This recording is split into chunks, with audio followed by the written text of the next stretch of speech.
what's up guys, it's Will back once again for another fight card prediction. We're going to be breaking down UFC Vegas 3, UFC Apex, whatever it may be, Curtis Blaydes against Alexander Volkov, and I've had a lot of fun watching this fight card this week and the fights for it. There's a lot of really good fights. I think these next two fight night cards are absolutely unbelievable. I'm thoroughly looking forward to getting into watching more tape on next week's card from tomorrow onwards. But yeah, I've been really looking forward to talking about some of these fights. I think it's a really good, fun-looking card. If you're new to the channel, please hit the subscribe button, hit the like button if you can. A lot of you guys have been doing that recently, and I really do appreciate it.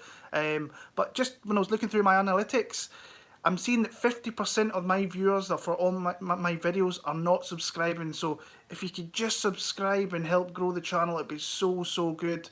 And I'm going to get into the channel, the fight card in a little bit here. But I've got something I want to ask and something I want to say.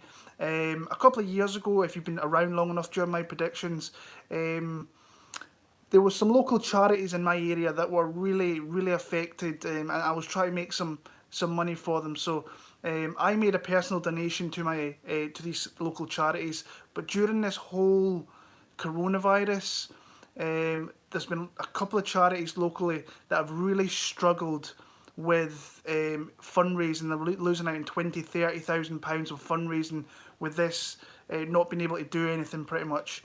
And a couple of years ago I asked this to help pets, because I am trying to help animals here, cats, dogs, you name it, pay vet bills for shelters and so on. And I asked on the channel if anybody would like to make a donation, and I think I made about $500 in donations from some of my viewers, which was huge. And I made a donation myself, and I think it was near £1,000 that we made a full donation. So I'm asking again, during these hard times, I'm trying to help these charities get back on their feet a little bit, helping with vet bills, pillows, duvets, food, whatever it may be for these homeless animal charities. If you would like to help me make a donation to these charities, I'm going to put my email at the bottom. Please get in touch if you'd like to make a donation, and we'll see if we can help some of these local charities in mind. Like I say, I will be making a donation myself, but I know there are some people out there, some generous people that love animals as much as I do, that will make that they would like to donate and help some of the animals. So if that's something you'd be interested in, please get in touch. Please don't feel like it's needed. I just thought I would ask, because I know people in the past have asked if I'm ever doing anything like that again to put in the videos. So yeah, I just thought I'd get out there. So let's get into this fight card. The first fight of the night was supposed to be Joe Solecki against Austin Hubbard, but I know that Joe Solecki pulled out, and I know that tomorrow I think they're going to announce the replacement for Joe Solecki, and I believe it's going to be Rafa Garcia. That's not officially been announced, so I'm not going to make a prediction for this fight. I might make a video later on in the week regarding this fight, but I believe it's the former Combate Americas fighter who's undefeated 12-0, coming off a win over Humberto Bandenay, who should be facing Austin Hubbard. But like I said, I'm not going to make a prediction until it's made official. So, first fight of the night that we see, Roxanne Modafferi against Lauren Murphy.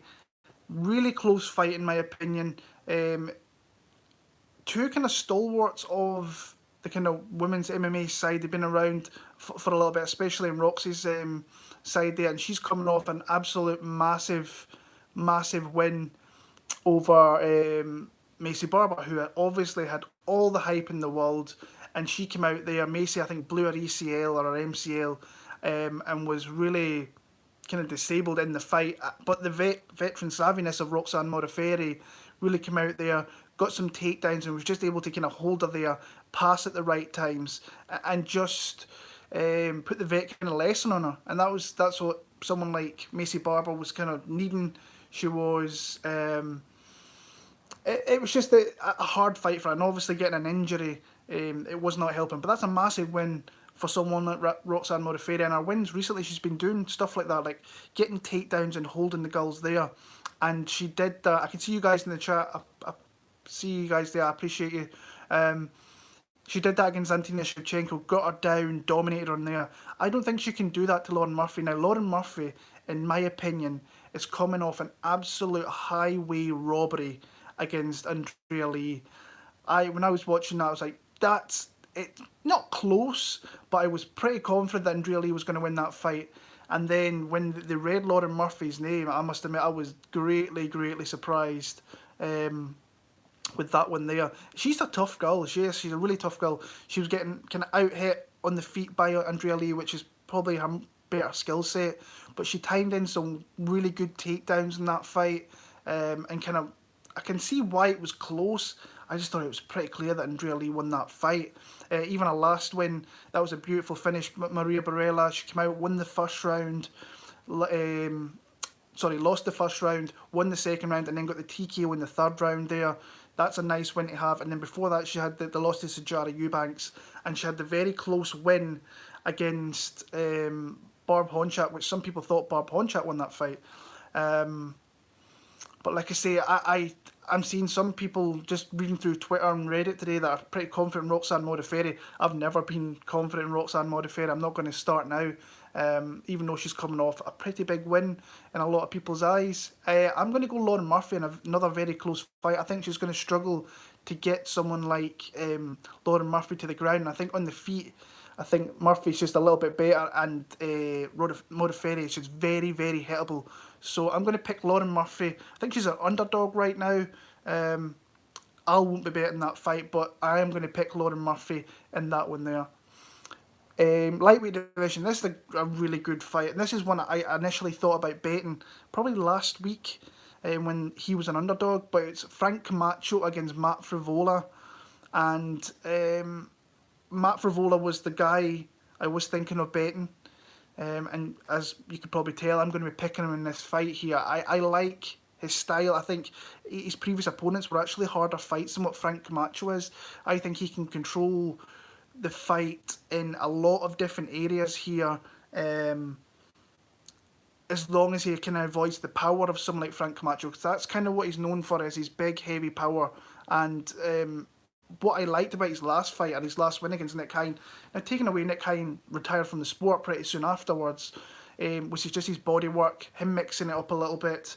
And I really like Frevola's pace. I like the way he times his takedowns. I like how he is a little bit hittable and you can get at him, but I like the way he can kind of change up the speed of the fight and absolutely keep it in his kind of wheelhouse. And he's coming off two very good wins over Jalen Turner and Luis Pena.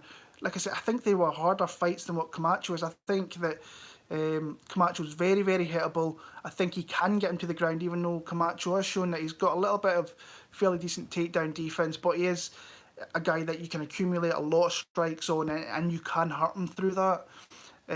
Like I said, I won't be betting Mark Frevola, not in late at least until he hits plus money. I don't think it's going to get back to plus money. I think he's like minus 120, so this will be a pass fight betting wise for me. But like I said, I like what I've seen from Frevola, and this would be a nice win to kind of add to his last two wins. Had the draw with Venata as well, so it's not been the worst start to his UFC career. Coming in here, it could be 3 straight wins with a draw in there. But when you look at someone like Camacho, he's maybe fought the better, more high caliber guys. Beneil Dariush, in my opinion, is a top 15 guy. Jeff Neal, I think, is going to run close to winning the title at welterweight one day. I really do.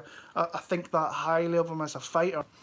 So I just like Frank Camacho a little bit more. I think he can land, maybe not land as many strikes, but I think his strikes will be more. He'll be able to kind of get into the clinch, maybe get a takedown. But I think the shots that he will throw will land because, like, Camacho just absorbs a lot of strikes, but he's also a guy that throws a lot of strikes, so he's there to be countered. I don't think that Camacho's Frevola's got the best counter game, but I think he can do enough to kind of really tie him up a little bit and win the rounds through that. So I'm going to go Matt Frevola, and if you got him at dog money like he was a week ago, I don't think that's a bad bet at all. Cortney Casey against Gillian Robertson. Cortney Casey I picked against her, a month ago, 3 weeks ago, and I did not see. I mean, she was losing that fight until she caught the armbar. She got taken down. Barriault was trying to range some shots and I left her arm in there, and Cortney Casey beautifully got the submission, got the armbar, I think she took away a bonus away in that one as well, and she's got the quick turnaround. I think this is another good fight for Cortney Casey, actually. Gillian Robertson is a girl that I think that if she cannot get the fight to where she needs to get it, I think she looks for the way out. And I've heard that from people that have been round about and worked with her a little bit, that she's, even in the Ultimate Fighter show, Eddie Alvarez says if she cannot establish the position or get the fight where she needs to get the fight to, she will kind of quit on herself a little bit. And you've seen that in the UFC just a little bit, but she is very dangerous with a very good ground game, and it's something you have to really be kind of careful with. She's coming off that loss to Macy Barber, where she couldn't really get the fight to the ground, and Macy Barber, with the kind of big strikes that she has, absolutely come out there and just ripped through in that first round. But like I say, before that, she beat Sarah Frota, Veronica Macedo, a couple of good wins. She's a finisher. She's one of those girls that if she finishes, or she can get finished. So she's one of those girls that is probably, there's a good chance this fight finishes here. I'm going to pick Cortney Casey.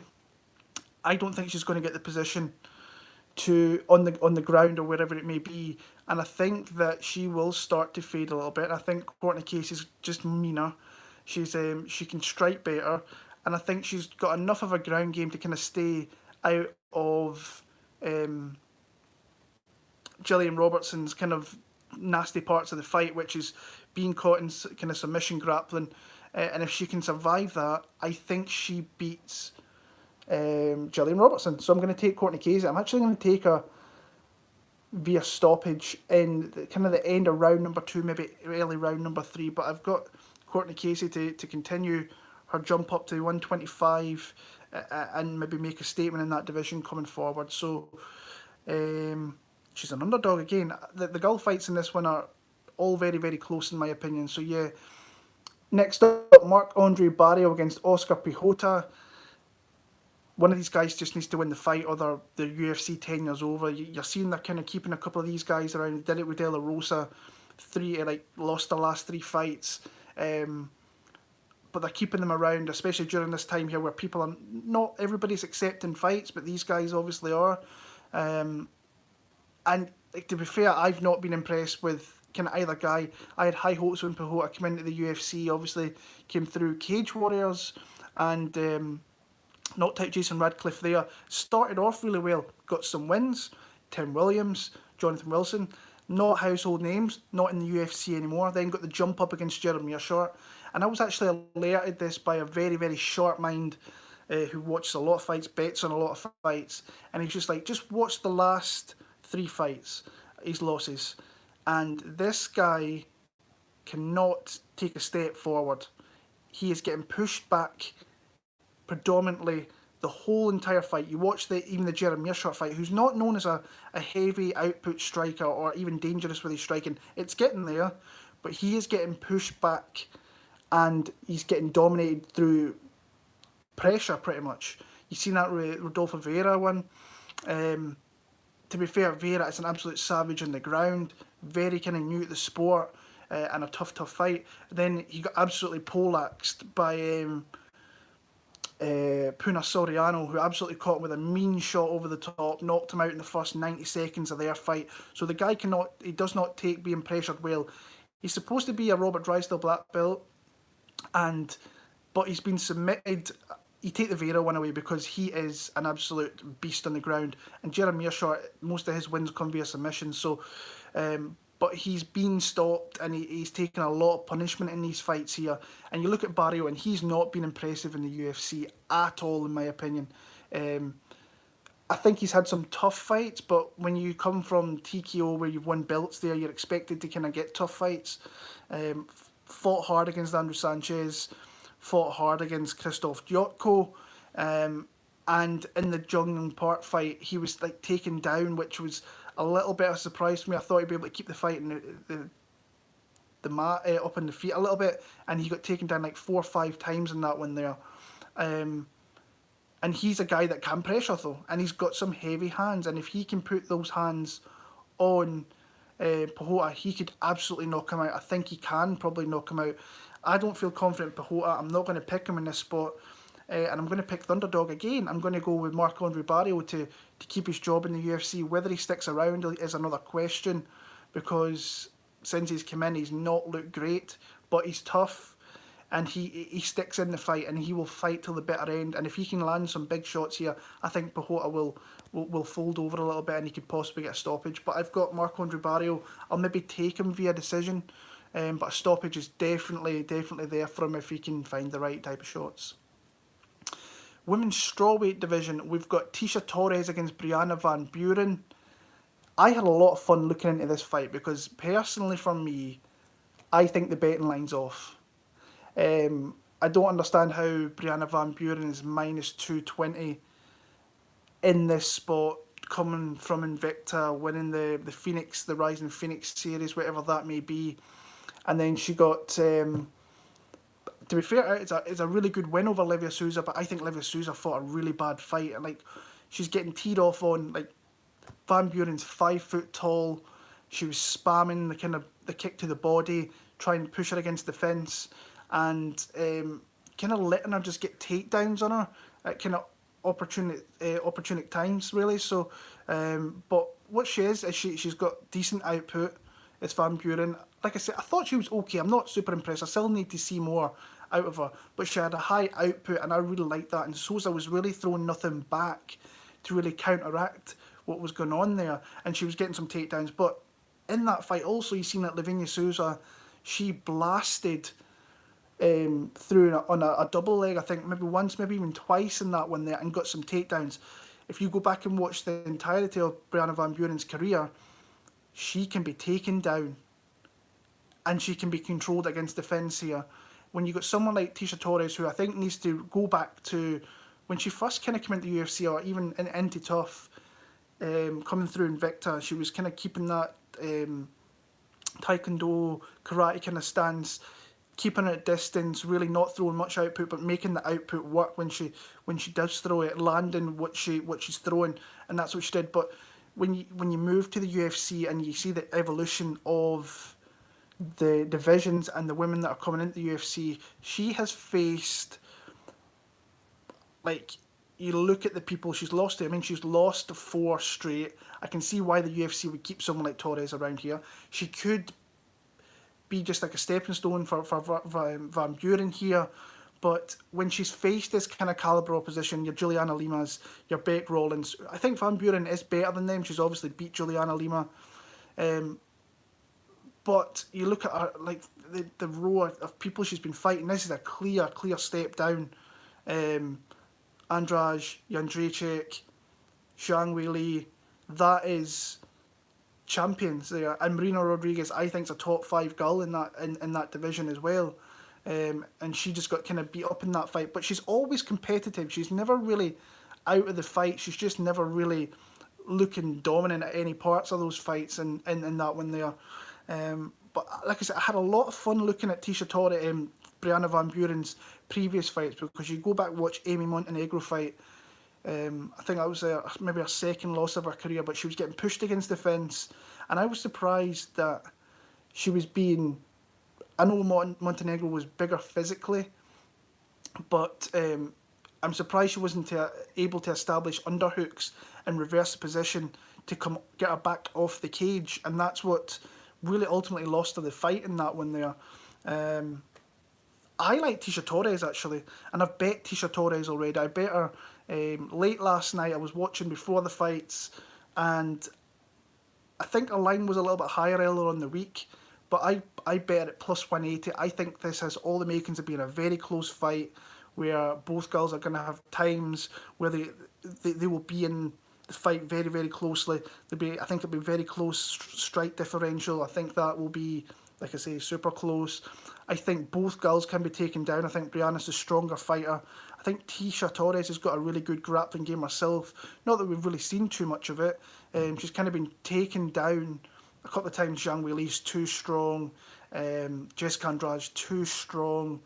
But she can get opportunistic takedowns as well. You've seen that against Michelle Watterson. You've seen that against Beck Rollins. You've seen that against Angela Hill back in the day. She can get takedowns, but I don't think she wants to do that here. I think she wants to keep this on the feet. I don't want to say use a range because both girls have got no range in this fight. I think it's 60 for Torres to 62 for Brianna Van Buren, but I don't think Van Buren's going to be as quick as Torres, and I just think that she's going to run out a close decision win. I just think the odds are off. I think the odds should be a little bit closer. So I'm taking Tecia Torres, and I'm taking her to win maybe a split decision, but I've got a rear decision in that fight there.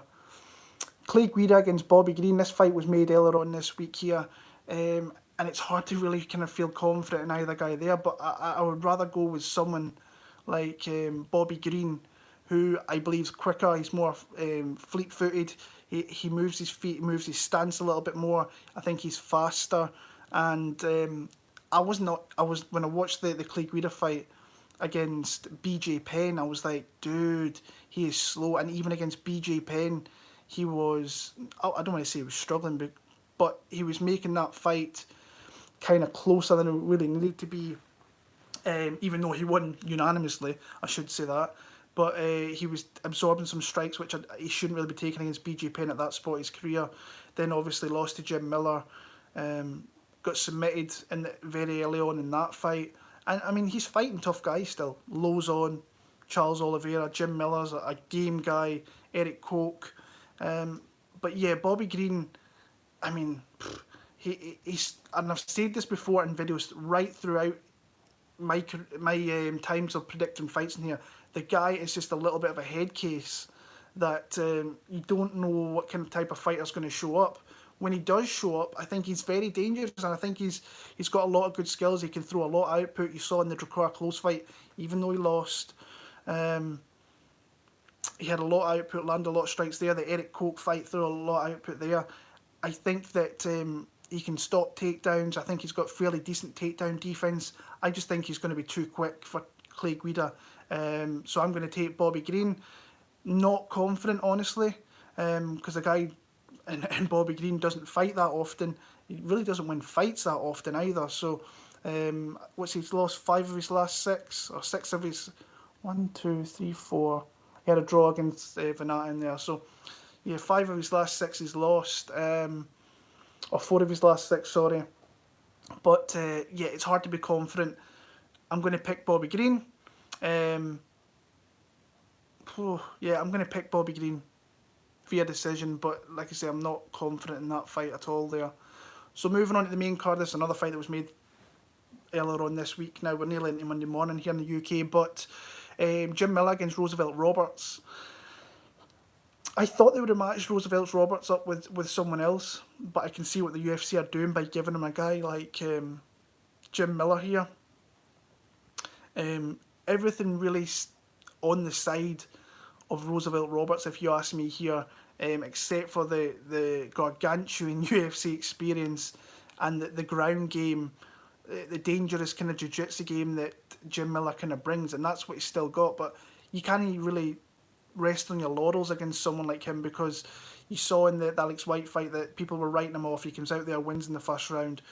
Charles Oliveira fight, you can't take much away from that. Then he's beating guys like he should, Clay Guida, Jason Gonzalez, but he's stopping them in the first round. Then once he's pushed a little bit, Scott Holtzman really put it on him and hurt him in some spots there. But that was a great fight, back and forth fight. He was always, I thought, a little bit behind, but he was very competitive. And now you're matching him up with a guy that's not even been around in the sport all that long, in Roosevelt Roberts, but he is a guy that's fought a lot within the kind of last kind of calendar year, with his only loss coming to Vince Pichel. What's it, November 30th, 2018, first fight, 4-1 in the UFC. Not saying the big names, Horcher, Gifford, Yakovlev, Weaver, not names. So for name notoriety, getting someone like Jim Miller, this is a big opportunity here. But everything really falls into the wheelhouse of him here. But he has to be careful early, because we've seen with Jim Miller's previous wins, his last few wins, that he's very dangerous in that first round. If he can weather the storm, use his length, pop that jab out there, and he did that against Brock Weaver, and really even against the fence. Brock Weaver had some spots where he was holding him against the fence, but he was able to get underhooks, reverse him, and then once he got the opportunity to get the fight to the ground, he absolutely beat that kid up pretty badly. So this is where I think he wins the fight. I think that he wins this kind of. I think he could win a 30-27 fairly easily, but I think he's got to be very, very careful, very cautious in the first round. Don't get into spots where Jim Miller can maybe use his jiu-jitsu. But yeah, I'm going to go Roosevelt Roberts. I'm going to pick him via decision. And then I think he called out Matt Frevola, so that's a fight that if both guys win, I wouldn't mind seeing that, Matt Frevola against Roosevelt Roberts. But like I say, survive early and succeed late. I think that's the kind of game plan for someone like Roosevelt Roberts, and just use that length and use the physical tools that he has to really win the fight through that. So Roosevelt Roberts via decision. I can see you guys in the chat. I really do appreciate you. Like I say, hit that thumbs up if you can. You guys have been doing it awesomely the last few weeks, so go ahead and do that if you can. This is another good fight. I had a lot of fun watching this fight back. Lyman Good against Belal Muhammad. It was actually, I watched this fights this morning there, and I went back off the last fights, and then I went kind of into matchups that couldn't, maybe similar matchups that they've maybe faced in the past here. But I initially started off with Lyman Good against Chandra Encounter, and there was some things obviously that you like in that fight, because everything he seemed to throw in that fight was landing on Chandra Encounter, and Chandra Encounter might have some of the worst striking defense that we've seen in a long time. He ate so many strikes in that one, and I was surprised that the fight went so long. But that kind of shows you the durability in the chin that the kid actually has. But eventually, all that pain and discomfort in the face, he really just folded in that third round. But even in that fight there, Lyman Good was kind of huffing and puffing halfway through the first round there. And I was actually speaking to a friend about this earlier on. Like, Tiger Showman, the gym really make good technical fighters. But I'm not the biggest fan of the guys' kind of advice in between rounds. You go back and watch Jimmy Rivera fights, you watch Lyman Good fights, and they don't particularly give good advice. And I'm not super high on Lyman Good. He's got his wins he's had to get. Andrew Craig, Ben Saunders, Chandra Encounter. I mean, I don't think any of those guys are still in the UFC. Rencounter might be, actually, but his two losses have came to good guys. I mean, Damian Maia, he got the back and got him out of there, and that's what can happen. And he lost to Dos Santos, which was fairly close, but he kind of had some moments in that fight where he was questioning himself in the fight, which you never like to hear. Then you look at Belal Muhammad. I think the guy's a workhorse, absolutely in love with the sport from what I hear from people very close to him. Does all the extra work that he can, coming off his first submission win in the UFC of his career, actually. And I'm surprised, I'll come out and say, I'm surprised the betting line's not a little bit wider here, because I like someone like Belal Muhammad really well here, and this is a guy that I'm probably considering betting in this spot.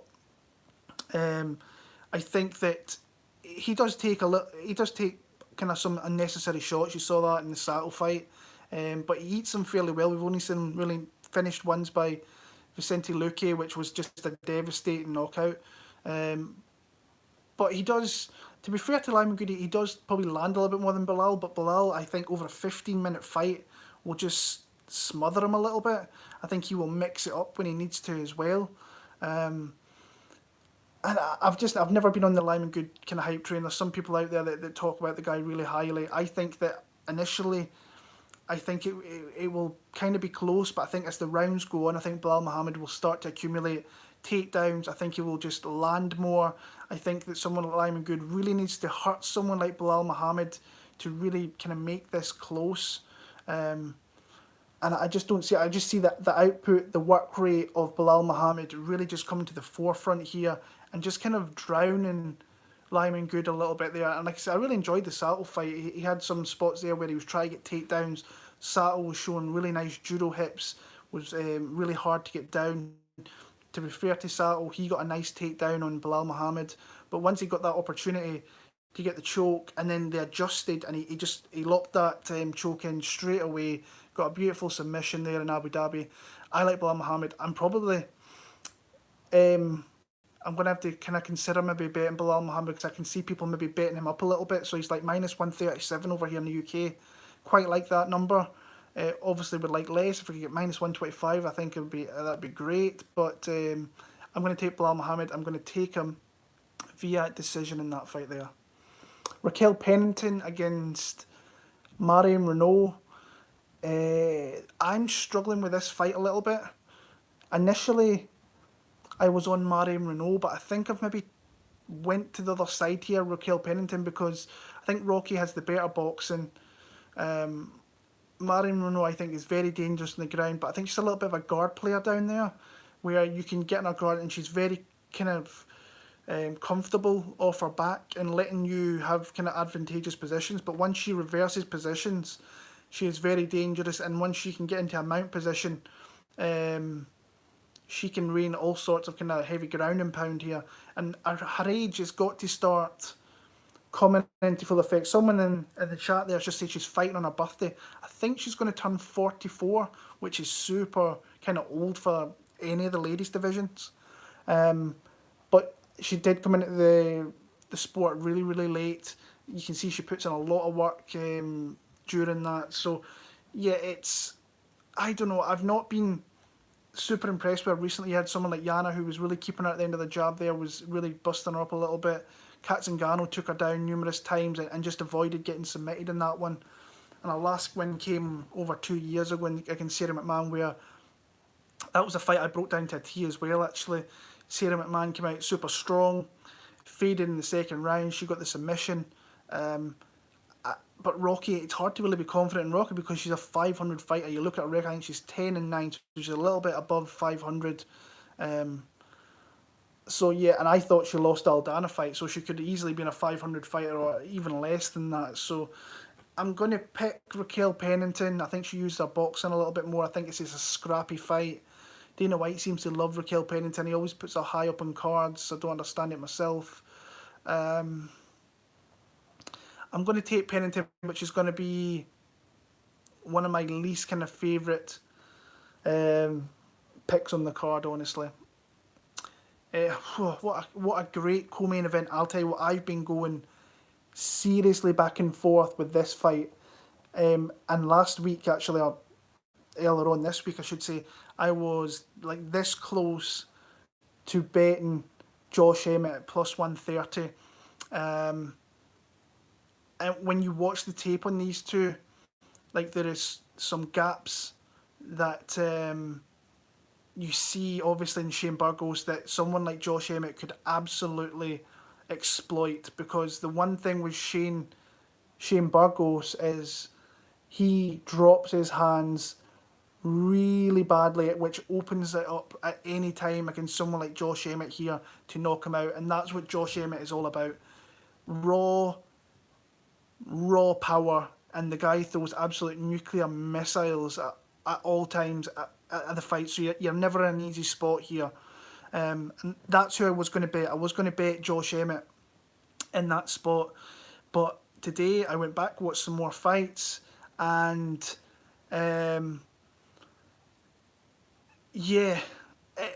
think I'm going to pick Shane Burgos, and I think that people will bet Josh Emmett down to where Shane Burgos might be someone I might want to bet later in kind of into next week, depending where the lines obviously go. The one, like I said, you watch Shane Burgos fights, everybody hits him. I was talking about this last week with Charles Rosa. He was hitting him, and he had no power on his shots, but he was still accumulating leg kicks. He was still hitting him over the top with some overhand rights, but he really wasn't scared of anything that Charles Rosa was bringing on the feet. And you look at the Makwan American fight, even Makwan was landing a nice long jab in that one there. But eventually Makwan just started to fade, and Shane Burgos started to absolutely rip that guy to pieces. Good win over Cub Swanson. I think that's a really good win in his resume. Kurt Holloway fight is a little bit of a red flag for the simple reason that he got dropped. He absolutely got dropped clean on his backside, but then Kurt Holloway chasing the finish, put his arm into a place there and got armbarred, and got that first round submission. And then the Calvin Kattar one, great back and forward fight of the night. Both guys were landing big heavy strikes, but it was just that clean, crisp boxing of Qatar that landed on Burgos. And like I say, at any point of this fight, Shane Burgos could be knocked out because Josh Emmett throws absolute missiles. So yeah, and then you look. I've had a kind of conversation with a couple of buddies about this today regarding can Josh Emmett wrestle. But it's like, when has Josh Emmett really went to the wrestling kind of game plan? And it was probably the Felipe Aranches fight way back in 2016 where he had, I think it was 8 takedowns in that fight. I think he had actually dropped the guy numerous times in that fight. But that was the last time there. He relies on his big, powerful shots. And I think he will do that here. I think he will rely too much on landing that big shot on Shane Burgos. But when you look at the Shane Burgos side, he has double the amount of output that Josh Emmett has. He's long, he uses it well, he mixes it up well, he's very nasty himself. So, yeah, I'm going to pick Shane Burgos. And I've seen some people say he can take him down, But Shane Burgos, outside the Mach-1 Amirkhani fight, I think he's got like a 90%, I want to say, takedown defense. Outside of that Amirkhani fight, because I think Mach-1 got him down 3 times. So people are always attempting takedowns in this guy. He's always ready for it. He just, if he could just keep his hands up and be more defensively sound, I think he could run away with this win over Josh Emmett here. But I am going to pick Shane Burgos. I was very close to picking Josh Emmett, but I'm glad I went back and watched some more of the fights this afternoon because a lot of fun, by the way, a lot of heavy knockouts, a lot of really good fights. But I'm going to pick Shane Burgos. I think he wins a decision. I just think he outputs someone like Josh Emmett over the course of 15 minutes and avoids the big shot there. So Shane Burgos for the win there. And the main event of the night, Curtis Razor Blaydes against Alexander Volkov. I'm picking Curtis Blaydes. I've already bet Curtis Blaydes. I bet him a week ago at -200. I've got him parlayed up with someone at UFC 251. I might as well just come out and say it. I've got him parlayed with Amanda Ribas for, I think, -110. And I'm a big fan of Curtis Blaydes. I must admit, I've loved watching his evolution through his UFC tenure, but I've also loved actually watching Alexander Volkov and just his crisp, clean, technical striking and his variation of shots. If we're going back on someone like Volkov, you have to go back. If you're watching fights, go back and watch the Bellator fights because he gets taken down pretty easily in some of those Bellator fights. And the guy's got a submission game, so we have to take that into occurrence as well. But he can be taken down easy. That has definitely got better. I actually seen with my own eyes in Belfast when he fought Tim Johnson. Tim Johnson took him down. But he's had a lot of matchups where they're not really grappler first fighters, and that's what Curtis Blaydes, is. He's a wrestle first fighter, but his evolution of his striking has definitely come on. Wins over, like say, Tim Johnson, Roy Nelson, Stefan Struve. You seen there where he caught Stefan Struve, who's got bad striking defense, caught him with some beautiful uppercuts, really knocked the head back. A lot of eye pokes in that fight, I remember. You look at the Verdum fight, Verdum comes out and catches at least 2 to 3 single legs, maybe at least 2 in the first round there, very easily. And if Curtis Blaydes gets in those kind of shots, oh my God, he's gonna get him down, and that's when you're in Curtis Blaydes' wheelhouse with that heavy ground and pound, massive elbows. Obviously, he was about to beat Derek Lewis, got knocked out in the last 10 seconds. I thought he rebounded really well against Greg Hardy, even though Hardy is very inexperienced at this level. I actually thought he fought a good fight, Greg Hardy there. But the vet lesson came from Volkov.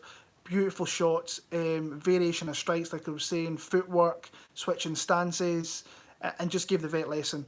And he will have the advantage here. But Curtis Blaydes is coming off a massive knockout himself of Junior Dos Santos, where he caught him with like GDS was throwing this massive right uppercut. He came over the top with a massive right hand himself, caught him clean, and GDS was really out of this right out of the fight as soon as he got hit with that, and then he followed up, got him in the clinch, couple of nasty knees, and then you watch the Shamil Abdurakhimov where he was just going at him straight away, taking him down, eventually getting the second round, and then that heavy ground and pound really came there. Someone said there about the betting line in this one, like he's went up to like minus, is he closing in like minus 400? Minus 340. That, in my opinion, is too high. I'd probably cap him around minus 200 to minus 250. So that's why when I got minus 200, I was like, I had to jump on it because I knew that line was going to go up. I didn't expect it to go up there. Minus 400, I can see it probably going that way. That's a little bit, that's bad, honestly. I think if it gets up there, and there's value probably on the side of Volkov in that spot. But I just don't see Volkov consistently stopping Blaydes from getting this fight to the ground. Now, could he survive? Because he's got long limbs. He's got a little bit of a submission game if you go back in the day and watch him. I just think Curtis Blaydes is a guy that's next in line to fight for the belt. I really do, outside of obviously Ngannou's waiting. And then there's Curtis Blaydes, who's probably going to take out the entire rest of the division until he gets a shot, whoever it may be. DC, Stipe, Ngannou, who knows? But it's hard to make an Ngannou fight after what's happened between them two. I am going to pick Curtis Razor Blaydes. I think Volkov's going to fight tough, but I think as the fight goes on, third round, fourth round, that ground and pound, he's going to get in a position there where he can get mount. He doesn't even need to get mount because he rains elbows from like hellish angles as well, and he cuts you up and he can bust you up. So I've got Curtis Blaydes there via TKO. I'll go round number 4 in that one there, and yeah, that's my picks for the fight there in Vegas next week, guys. I'm really looking forward to the card. I'm going to have a few bets. And like I said, I bet Tecia Torres, I bet Curtis Blaydes with Amanda Ribas for 251. I want to say thank you for all the thumbs up. I want to say thank you to the guys in the chat there. Sorry I've not been able really to speak with you as much. And if you're new to the channel, please hit the sub button and just help grow the channel. It's been great that this last month or whatever since we've had the fights back. The channel's definitely grew. So I really appreciate it. And the normal guys that I see week in, week out, I appreciate your support too. And like I say, at the start of the video, I was talking about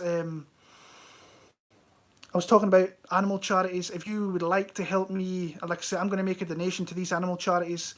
If you would like to make a donation so we can help them even more, pay their vet bills, food, whatever it may be, just to help these cats, dogs, whatever animals it may be, get in touch with me. I'll put my email down below. Even if you want to talk to me about fights, email me and I'll get back to you as soon as I can. But like I said, if you're interested in maybe sending a donation towards these animal homes, please let me know and we can talk about it. And like I say, if you don't feel comfortable but want to speak about it, by all means come and speak to me on that. So I really do appreciate you guys for sticking around for 42 minutes here. Thank you again for the support and enjoy the fight card. And we're back next week for Dustin Poirier against Dan Hooker in the main event, which is an absolute bang. I'm going to actually watch some fights in that now while this is uploading. So all the best.